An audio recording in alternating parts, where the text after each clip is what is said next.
여러분 안녕하십니까? 광주 MBC 뉴스투데이 시작합니다. 먼저 오늘의 주요 뉴스입니다.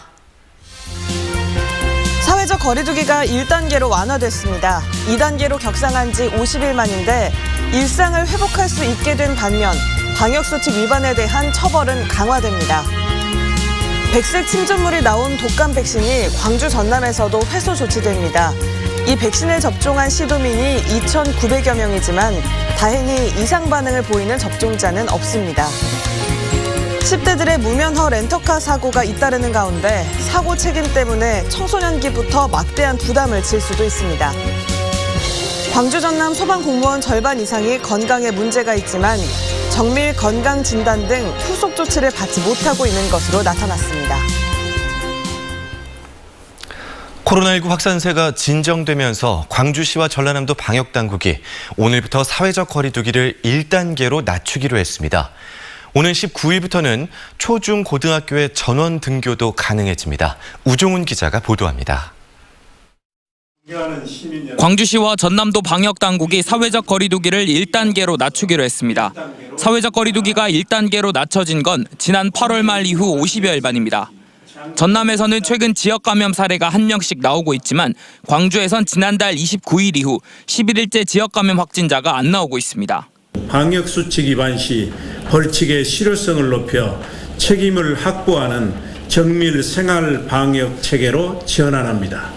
사회적 거리두기 1단계 전환에 따라 종교시설 등 28개 업종에 대한 집합 제한 행정명령이 해제됩니다.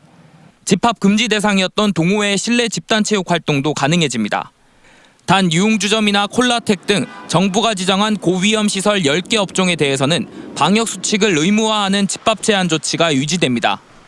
광주FC나 기아타이거즈 등 프로스포츠의 관중 입장은 전체 관중석 30%까지 가능해지고 사회복지시설의 운영도 재개되는데 내부에서 식사는 허용되지 않습니다.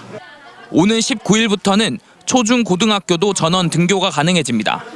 교육청은 오전, 오후반 등 시간차를 두되 가급적 모든 학생들을 등교시켜 등교 제한으로 발생한 교육 격차를 최소화한다는 계획입니다.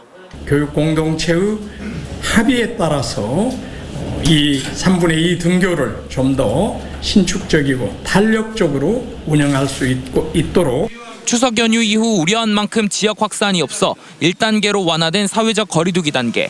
또 다른 감염 확산을 막기 위해선 시민들 개개인의 방역수칙 준수가 더욱 중요해졌습니다. MBC 뉴스 우종훈입니다. 광주시와 전라남도가 백색 입자가 확인된 한국 백신의 인플루엔자 백신 4,900여 개를 회수 조치하기로 했습니다. 광주시와 전라남도에 따르면 최근에 백색 입자가 확인된 한국 백신의 코박스플루 4가 PF주 제품이 광주 전남에 7,850개가 공급됐고 이 가운데 이미 사용된 것을 제외한 4,905개가 모두 회수됩니다. 현재까지 해당 백신으로 접종한 시도민 2,900여 명 가운데 이상 반응을 보이는 사람은 없습니다.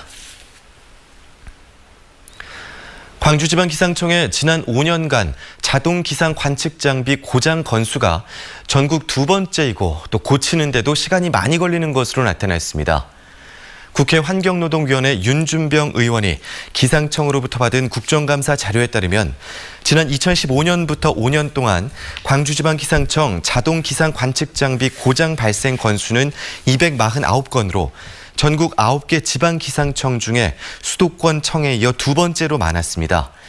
또 이 중 30.9%인 77건이 수리에 이틀 이상이 걸려 전국 기상청 가운데 세 번째로 늦은 것으로 나타났습니다.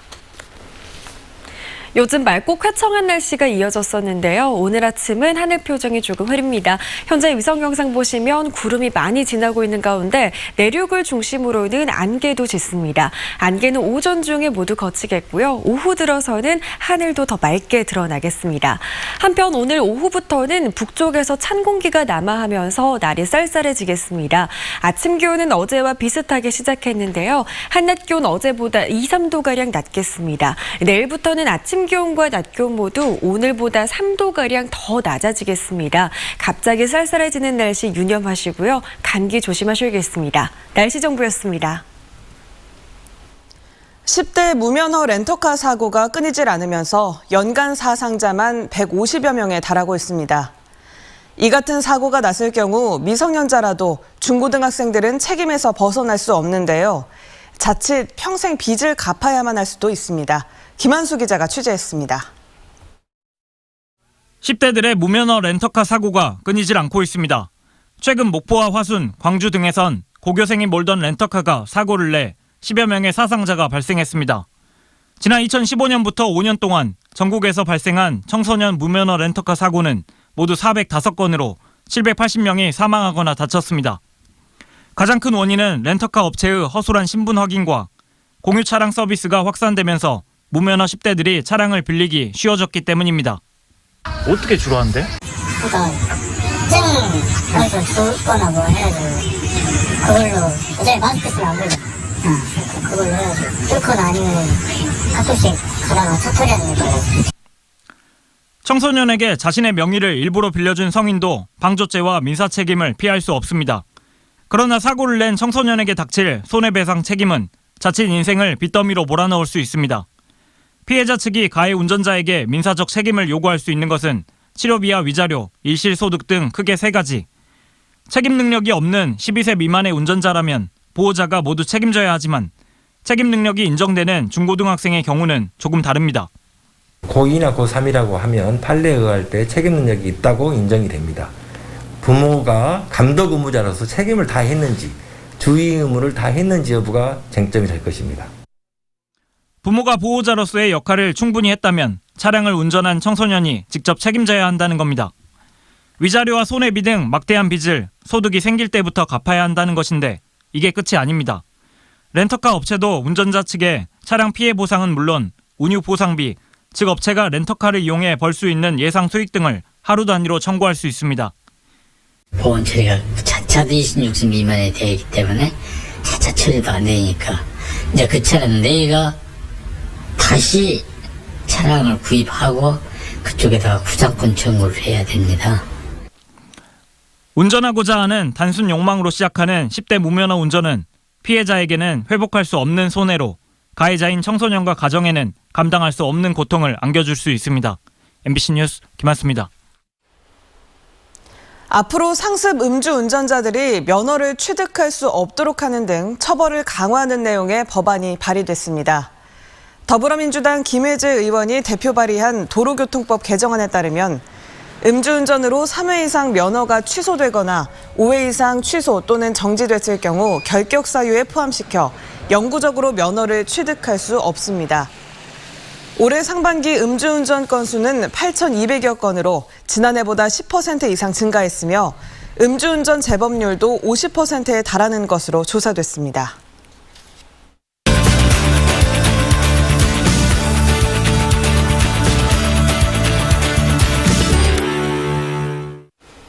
여야 큰 이견 없이 진행되던 공정거래 3법 처리에 제동이 걸렸습니다.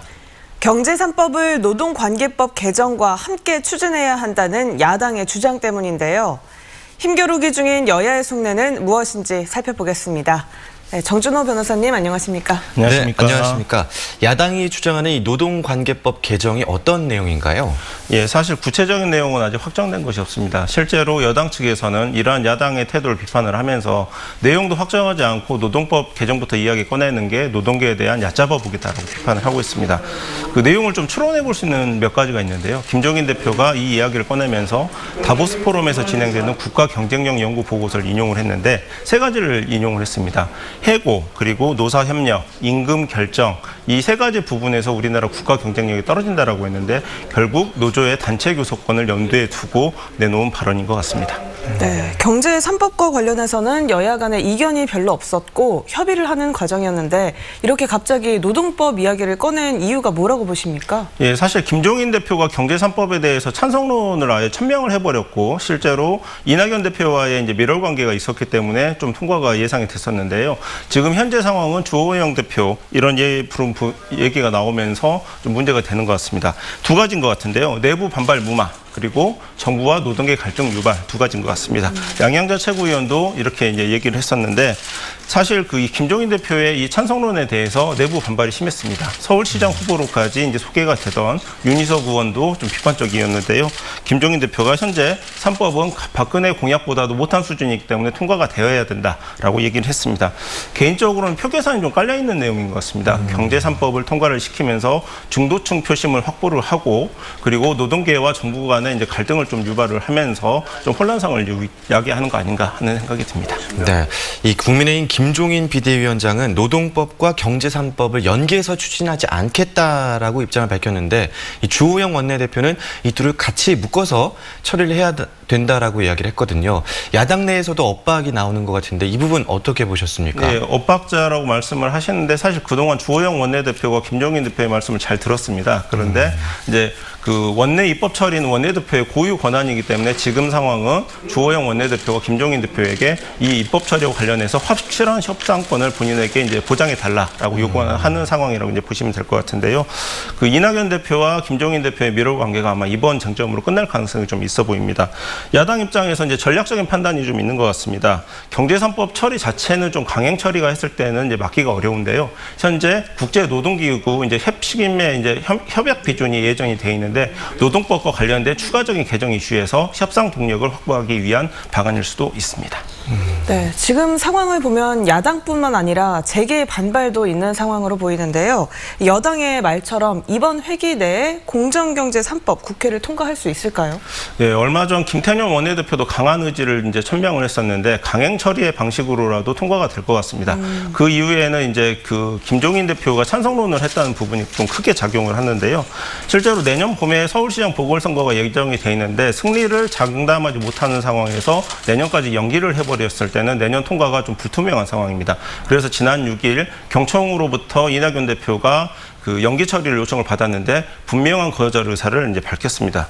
또 한 가지 이제 흥미로운 것은 지난주에 김종인 대표가 언론과 인터뷰를 통해서 지난 박근혜 탄핵 같은 경우는 재계의 준동에 의해서 진행된 것이다라는 좀 표현을 했었는데요. 김종인 대표도 이런 3법 처리를 통해서 재계와의 관계 설정이 지금 필요한 단계라고 인식을 하는 것 같습니다. 네, 경제 3법과 관련해서는 이번 주에 여당과 재계가 첫 회담을 갖잖아요. 주요 논의 사항이 어떤 게 될까요?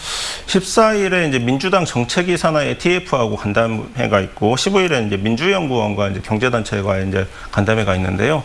현재 아까 말씀드린 것처럼 경제 3법 처리가 좀 강행 처리의 방식으로라도 진행될 가능성이 아주 높기 때문에 개인적인 예상으로는 경제단체에서 현실적인 측면을 좀 고려를 할 것 같습니다. 3법 처리에는 동의를 하지만 본인들이 생각하는 독소조항, 예를 들자면 이제 집중투표제 폐지 같은 이런 부분들은 세세한 조항상 이제 협상을 들고 와서 아마 타협을 이끌어낼 가능성이 높아 보입니다.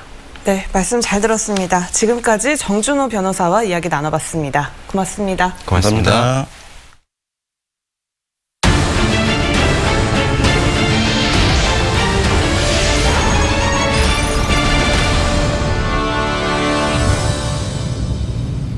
국내 유일의 수중 유물 담당 기관인 국립해양문화재연구소가 서둘러 시설을 확장해야 하는 고민에 빠져 있습니다.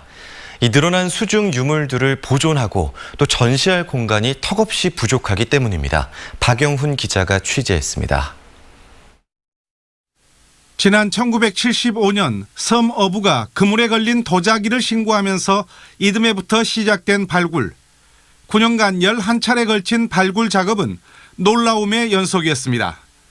해저 20m 지점에서 1300년대 침몰됐던 신안선과 2만 7천여 점의 유물이 발굴됐습니다.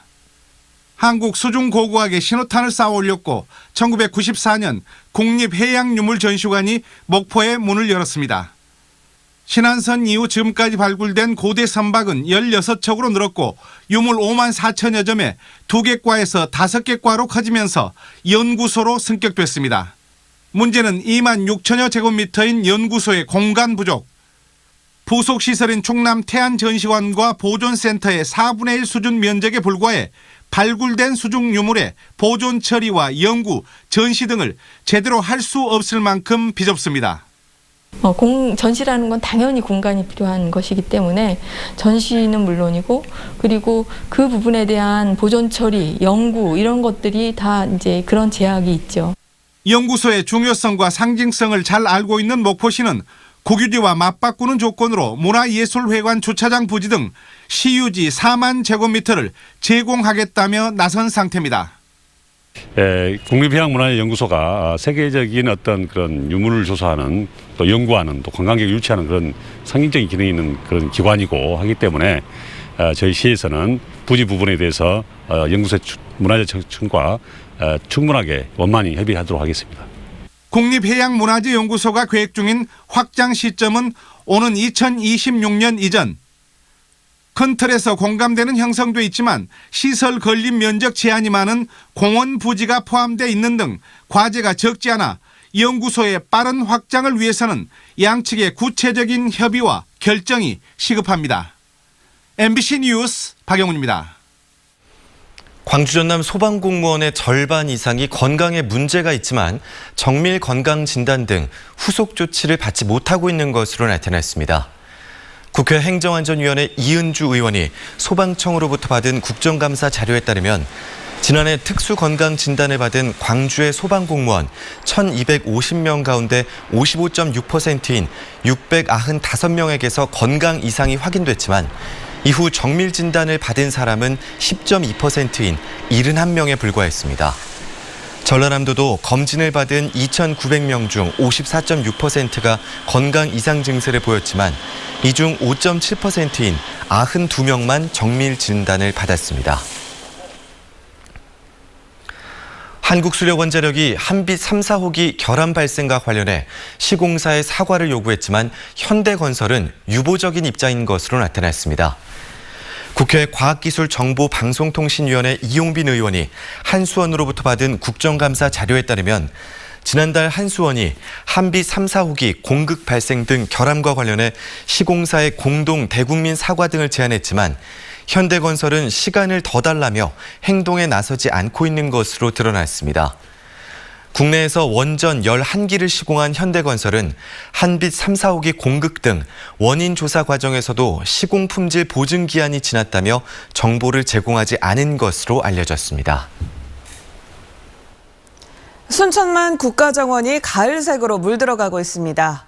코로나19 영향으로 타격을 받으면서 국가정원을 찾는 관광객은 크게 줄었지만 유로 관람객은 오히려 늘었습니다. 그만큼 생태 관광의 중요성이 커지고 있습니다. 박민주 기자입니다. 순천만 국가정원 비오톱 습지, 핑크뮬리 군락이 정원과 어우러져 분홍빛으로 물들어가고 있습니다. 국가정원도 어느새 가을색으로 변했습니다. 고흐를 주제로 연출된 네덜란드 정원. 고흐 작품의 강렬한 색감을 가을의 꽃 국화로 정원에 표현해냈습니다. 올해 국가정원은 코로나19 속에서도 오히려 유료 관람객은 늘었습니다. 지난해 국가정원의 방문객은 모두 616만 명. 이 가운데 유료 관람객은 29%밖에 되지 않았습니다. 올해는 134만 명 가운데 47%, 절반 가까이가 유료 관람객입니다. 코로나19 타격으로 무료 입장이 가능한 65세 이상 단체 관광객이 줄면서 가족 단위 관람객이 증가한 겁니다. 코로나 발생 이후 입장객은 줄었으나 유료 입장객 수는 전년보다 많이 증가하였습니다. 단체 관광객은 대폭 감소하고 가족 단위의 개별 관광객이 증가하여 유료율은 큰 폭으로 상승하였으며 코로나19 영향으로 일시적으로 유료 관람객이 늘어난 추세를 보이고 있지만 관건은 지속성입니다. 포스트 코로나 시대 그룹보다는 소모임을 중심으로 생태를 즐길 수 있는 프로그램의 확대 필요성이 더 부각되고 있습니다.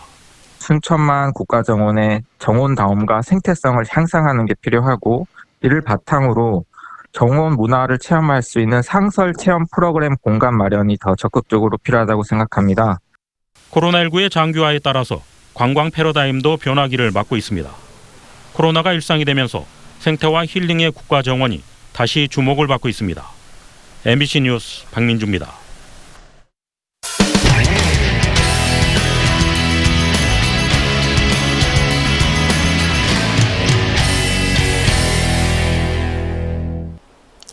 요즘 아침 저녁으로 쌀쌀함이 느껴질 정도로 가을이 무르익어 가고 있는데요. 감귤이 노랗게 익고 억새가 피는 계절에 때 아닌 봄꽃이 꽃망울을 터뜨려 눈길을 끌고 있습니다. 이소현 기자입니다. 주렁주렁 달린 감이 가을 햇살을 받아 붉게 익어가는 사이 옆에 심어진 벚나무도 때 아닌 분홍색 꽃망울을 터뜨렸습니다. 제주 시내 오름에도 가을볕 아래 핀 벚꽃이 산책 나온 시민들의 발길을 사로잡습니다. 황홀하고요. 기분도 좋고 좀 신기하긴 신기해요. 사람들도 막 사진 찍고. 예, 그래서 뭔 일인가? 이게 세상이 좋은 건가 나쁜 건가? 계절을 잊은 봄꽃들이 꽃망울을 터뜨리는 건 최근 제주에 영향을 미쳤던 태풍의 영향이라는 분석이 나오고 있습니다. 잇따른 태풍 등 강한 비바람에 시달린 나무들이 잎이 떨어진 자리에 다시 꽃눈과 잎눈을 만들어 꽃과 새순을 틔우는 불시계와 현상 때문이라는 겁니다. 연이은 태풍에 나뭇잎이 대거 떨어지면서 생존의 위협을 느낀 나무들이 후계를 남기기 위해 이처럼 때 아닌 꽃망울을 터뜨리기 시작했습니다. 전문가들은 기후변화 영향도 제기되지만 가을에 봄꽃을 피우는 식물의 작용 원리에 대해서는 아직도 연구가 진행 중이라고 밝혔습니다. 가지 안에 내년도에 피울 꽃들을 다 가지고 있는 셈이죠. 근데 거기에 잎이 떨어지고 다시 온도가 주기적으로 이렇게 변하기 시작하면 식물 입장에서 꽃을 피우는 경우가 있죠. 제주뿐 아니라 남부와 중부 일부 지역에서도 나타나고 있는 올가을 봄꽃 개화. 철모르고 피어난 봄꽃이 나들이객들의 눈길을 사로잡고 있습니다. MBC 뉴스 이소연입니다. 고흥 소록도 간호사 마리안느와 마가렛이 올해 노벨 평화상 수상에 실패하면서 지역사회도 강한 아쉬움을 표시했습니다. 마리안느 마가렛 노벨 평화상 범국민 추천위는 지난 9일 노벨위원회가 세계 식량 계획을 노벨 평화상 수상자로 선정한 데 대해 축하의 뜻을 전하면서 마리안느와 마가렛의 수상 실패에 대해 강한 아쉬움의 뜻을 밝혔습니다. 또한 고흥군도 지난 3년여 동안 두 간호사의 숭고한 희생 정신을 국내외에 알리는 가치 있는 과정이었다고 평가하면서 범국민 추천위와 함께 내년 노벨 평화상 재추천 여부를 조만간 결정할 계획이라고 덧붙였습니다.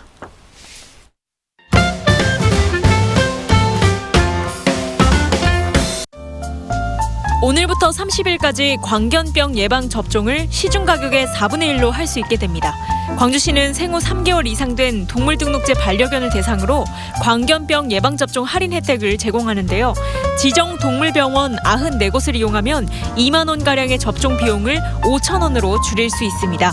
지정 병원은 광주시 누리집 공지사항과 120 콜센터에서 확인할 수 있습니다. 광주 양림동 펭귄마을에 조성된 공예 특화거리에 3년간 입주할 사람을 공개 모집 중입니다. 현장에서 작업하거나 제작할 수 있는 분야의 공방들이 대상으로 도자, 유리, 금속, 종이 등의 분야가 입주 가능한데요. 접수 기간 마지막 날인 10월 19일까지 펭귄마을 공예거리 운영사무소에 문의하면 현장을 둘러볼 수도 있으니 참고하시기 바랍니다. 미디어 아트 작품을 관람할 수 있는 전시가 담양에서 마련됐습니다. 담빛 예술창고 미디어 아트 특별전 더 빅풋 전인데요. 음악과 설치 미디어를 융합시켜 입체적인 감상을 제공하는 미디어 아트 작품들을 만날 수 있습니다. 전시는 다음 해 1월 3일까지 진행됩니다. 아시안 하이웨이를 따라가는 전국 투어 콘서트 코라시아 로드런이 일정을 마무리하고 결과 보고 작품 전시회를 합니다. 전시회는 이번 주 금요일까지 광주 메이홀에서 진행되는데요. 공연 기간에 제작된 시화전 작품과 드로잉 작품, 그리고 현장 영상 등이 당시의 감동을 전달합니다. 한편 코라시아 로드런은 평화 통일을 염원하며 시작된 전국 투어 콘서트로 올해는 영남권 5개 도시에서 진행됐습니다.